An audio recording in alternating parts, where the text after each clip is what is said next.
केला आहे। येत्या 18 तारखेला नागपूरमध्ये हा कार्यक्रम होईल, जिथे मी स्वतः जाणार आहे। माझा प्रयत्न आहे की आता हिंदूंनी झोपून चालणार नाही, जागा झालं पाहिजे।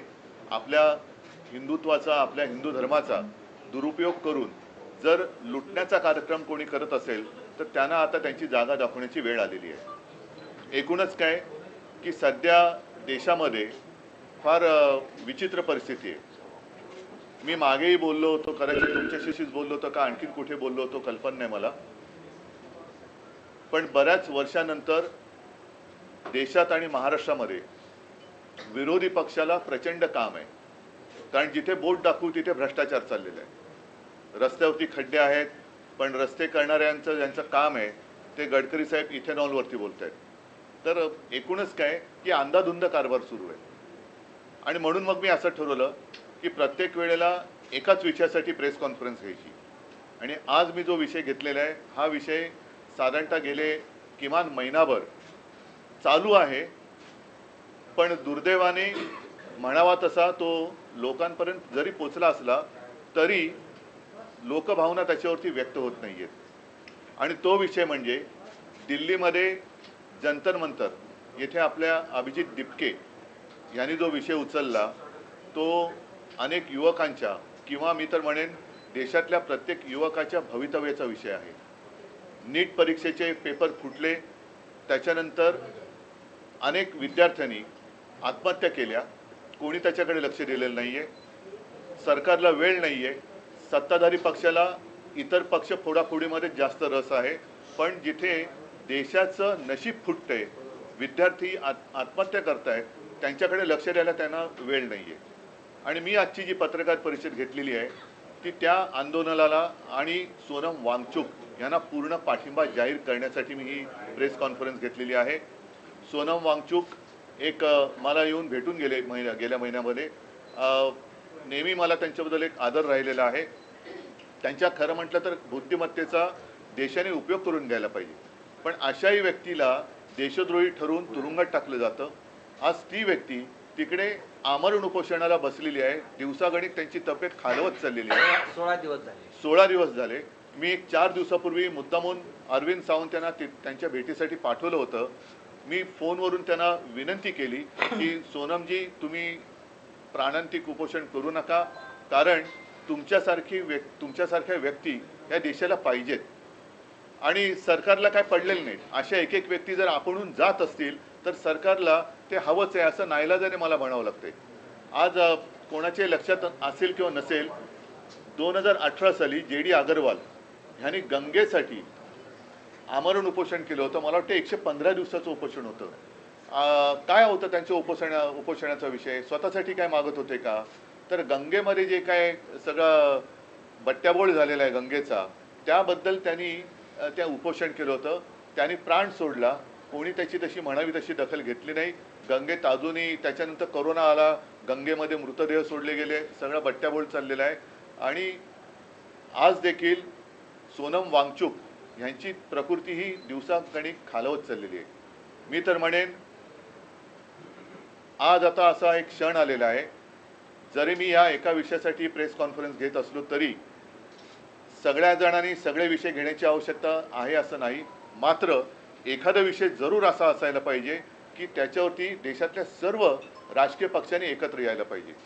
मी अजूनही तिथे कोणी पक्षाचे झेंडे घेऊन जावे या मताचा नाही आहे, कारण अभिजित दिपके देशातल्या सर्व युवकांनीच नव्हे तर त्यांच्या पालकांनी सुद्धा जागं झालं पाहिजे की अरे आत्महत्या करणारा हा जरी त्यांचा मुलगा होता किंवा त्यांची मुलगी होती, पण कदाचित उद्या आपल्यावरती वेळ येऊ शकते। हा विषय राजकीय पक्षाचा नाही आहे, राजकारणाचा विषय नाही आहे, हा देशाचा विषय आहे। आणि त्यासाठी मला असं वाटतं देशभर काही ना काहीतरी आता मी म्हणेन मग प्रत्येक राजकीय पक्षाने देशभरामध्ये आपापल्या राज्यामध्ये त्यांच्या समर्थनार्थ काहीतरी केलं पाहिजे। कारण देश जोपर्यंत जागा होत नाही तोपर्यंत या बेफिकीर सत्ताधाऱ्यांना त्यांची जागा कळणार नाही। काय मागतात सोनम वांगचुक? काय सरकार त्यांच्याशी जाऊन बोलले तरी का? मला आठवतंय जेव्हा अण्णा हजारे तिकडे उपोषणाला बसले होते तेव्हा सुषमा स्वराज यांनी एक भाषण केलं होतं। ते भाषण आजही उपलब्ध असेल। निदान त्यावेळेला त्यांच्याबरोबर चर्चा तरी झाली होती किंवा असावी असं मला वाटतं. तुम्हाला आठवत करण्याचा विलासराव देशमुखांची नियुक्ती केली होती. विलासराव देशमुखांची नियुक्ती केली गेली होती. आता कोणी तिकडे ढुंकून बघायला नाहीये तयार. काय फरक काय पडतो? जर एखाद्या व्यक्तीकडनं एखादं काम नीट होत नसेल तर त्या व्यक्तीला बदलण्याची मागणी होत असेल की जिच्यामुळे लाखो विद्यार्थ्यांचं भविष्य हे बर्बाद होत असेल तर त्या व्यक्तीला बदलायला काय हरकत आहे? ह्याच्यामध्ये कमीपणा काय? धर्मेंद्र प्रधानांचा राजीनामा घेऊन तिकडे जर काय सक्षम व्यक्तीची नेमणूक केली गेली तर याच्यात कमीपणा मानण्याचं कारण काय? जे विद्यार्थी जागून, आणि मी बघतोय की अनेक पालक सुद्धा अतिशय म्हणजे संतापलेले आहेत. त्यांनी त्यांच्या आयुष्याची पुंजी लावून माझा मुलगा माझी मुलगी शिकली पाहिजे, सुशिक्षित झाली पाहिजे, मोठी झाली पाहिजे, मला शिकता नाही आलं पण माझा मुलगा किंवा मुलगी शिकली पाहिजे, त्या मुलाचं संपूर्ण शिक्षण आणि त्यांची आयुष्यभराची पुंजी ही एका याच्यात बर्बाद होते आणि कोणाला काही पडलेलं नाही आहे. बरं, त्याच्यात आणखीन आता हे बोललं तर पुन्हा महाराष्ट्राचा अपमान होईल असं मुख्यमंत्र्यांना वाटू शकतं. कारण या नीट परीक्षेचं जे काही पेपर फुटीचं केंद्र आहे हे महाराष्ट्रामध्ये होतं. अटका झाल्या, पुढे काय? पुढे काय? मग एकूण एका पाठोपाठ एक पेपर फुटत आहेत. त्याच्यानंतर आपल्या महाराष्ट्रातल्या शिक्षण मंत्र्यांच्या घरासमोर सुद्धा आंदोलनं झाली.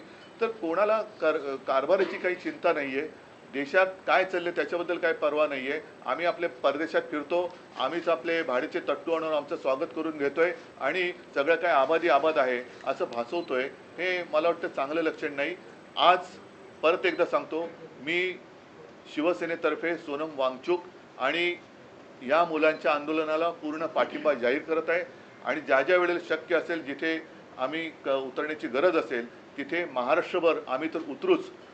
आपल्या माध्यमातून मी देशातील सर्व पक्षांना सांगतोय की आपण देखील आपापल्या राज्यामध्ये, राज्यातील प्रमुख शहरामध्ये या युवकांना बळ मिळेल अशा पद्धतीने काही प्रतिकात्मक असेल, आणखीन काही असेल, हे समर्थनार्थ आंदोलन करा किंवा प्रदर्शन करा की जेणेकरून आजही देशातली युवा शक्ती, जी आपण देशाचे भाग्यविधाते समजतो, त्या भाग्यविधात्यांना कळेल की आजचे जे भाग्य किंवा दुर्भाग्य विधाते आहेत हे आपल्या सोबत आहेत. तुम्ही दिल्लीत जाऊन पाठिंबा देणार सहभागी होणार आहे का शिवसेना? ऐका, मी 20 तारखेच्या मोर्चात सहभागी सगळ्यांनी व्हावं असं म्हणालेलं नाहीये. ज्यांना जायचंय, मला जायचं वाटलं तुम्ही जरूर जाईल, परंतु किमान मी जिथे आहे तिथे तरी मी काहीतरी करावं. मी असं सगळ्यांना सांगत नाही की देशातनं सगळ्यांनी चलो दिल्ली, नाही, तुम्ही जिथे आहात तिथे तर उभे राहा. मी मुंबईत आहे, मी मुंबईत तर उभा राहिलो पाहिजे. मी पुण्यात आहे, पुण्यात राहिलो पाहिजे. मी चेन्नईत आहे, चेन्नईत राहा, बंगालमध्ये, कलकत्त्यात राहा, सर्वत्र जिथे देशातनं सगळ्या चहूबाजूनी हे रान पेटेल त्यावेळेला सरकारला या युवकांसमोर गुडघे टेकावे लागतील. आणि म्हणून जर मला वाटलं तर मी जरूर जाईन देखील. असं काही नाही आहे की मला त्याच्यामध्ये काय वाटतंय. पण आज सुद्धा ही जी त्यांची जी चळवळ आहे ती कोणत्याही पक्षाचा झेंडा हातात न घेता चाललेली आहे. कारण नाईलाजाने मला असं म्हणावं लागतंय की देशातल्या तरुणांचा आणि युवकांचा कदाचित ह्या फोडाफोडीच्या सगळ्या नीच राजकारणामुळे प्रस्थापित राजकीय नेत्यांवरचा विश्वास उडाला असेल आणि त्यांना असं वाटत असेल की कोणताच राजकीय पक्ष माझ्यासोबत नाही, तर आम्ही तर आहोत. पण तिथे कोणत्याही पक्षाचा झेंडा न घेता आंदोलन होत असेल तर त्याला माझा पूर्ण पाठिंबा आहे.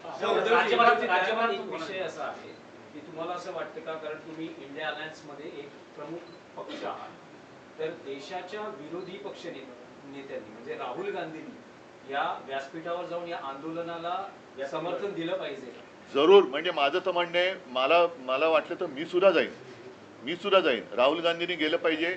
देशातील ज्यांना असं वाटतं, मग अगदी भारतीय जनता पक्षातले असले तरी, जसं मी राम रक्षा आंदोलनात भाजपच्या कट्टर कडवट हिंदुत्ववादींना आवाहन केलं होतं की ज्यांना हिंदू धर्माबद्दल प्रेम आहे त्यांनी सहभागी व्हावं, तसंच आज देखील मी पक्षाच्या पलीकडे जाऊन ज्यांना या देशातल्या युवकांबद्दल एक आस्था आहे, तो कोणत्याही पक्षाचा असो, पक्षाचे जोडे बाजूला ठेवून तिथे जावं अशी माझी सगळ्यांना विनंती आहे.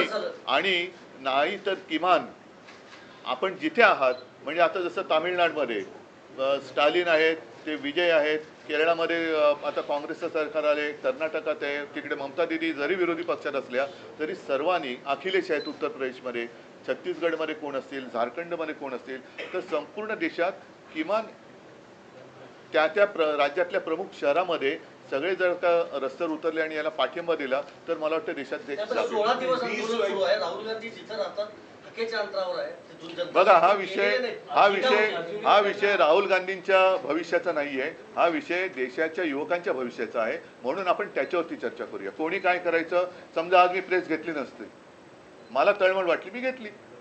जेव्हा अभिजित तिपकेनं आंदोलन सुरू केलं होतं त्यावेळी संजय राऊत यांनी एक ट्विट करून एक फोटो केला होता की अभिजित तिपके आणि नरेंद्र मोदी यांच्या संदर्भातला तो आणि भेट झाली असं म्हटलं होतं की कुठेतरी भाजप पुरस्कृत हे आंदोलन आहे अशा प्रकारचे त्यावेळेला त्यांनी तो ट्विट केला आणि त्या ट्विटमुळे त्यांच्याबद्दलचा जो संभ्रम होता तो दूर झाला आणि त्याच्यानंतर भारतीय जनता पक्षाची जी एक वृत्ती दिसते, असंवेदनशीलता, ही जाहीर झाली. कारण हा फोटो हा त्यांनीच कदाचित ट्विट करून ते तसं करू शकले असते, पण संजय राऊत यांनी ट्विट केल्यामुळे त्या अभिजितवरचा संभ्रम दूर झाला.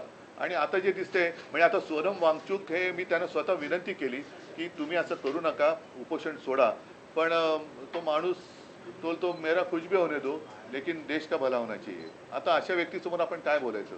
म्हणून आज सुद्धा मी एक त्यांना आपल्या माध्यमातून हात जोडून विनंती करतोय की वांगचूकजी, आपल्यासारखी माणसं आम्हाला हवी आहेत, देशाला पाहिजे आहेत. हे सरकार असंवेदनशील आहे.